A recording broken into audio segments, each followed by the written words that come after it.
Ayan guys, good morning. Morning po sa ating lahat. Dito po ako ngayon sa aming farm para tingnan ulit yung ate pong tanim na mais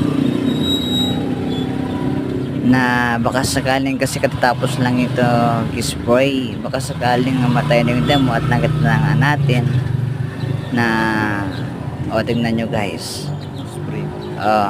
Nag-yellow na, ibig sabihin effective yung yung bulong,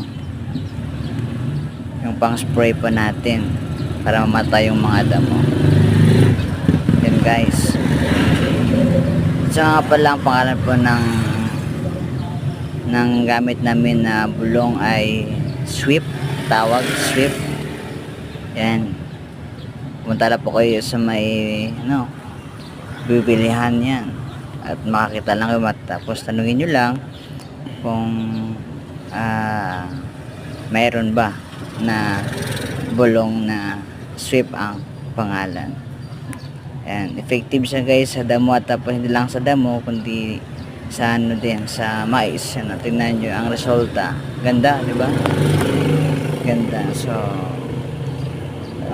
kunting tiis na lang guys, mag-harvest na po tayo kasi sobra na isang buwan na po ito,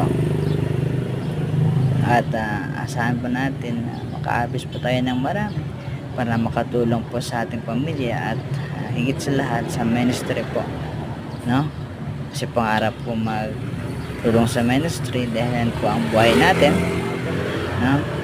kaya tayo binayaan ng Panginoon dahil bigay din natin sa kanyang lahat guys.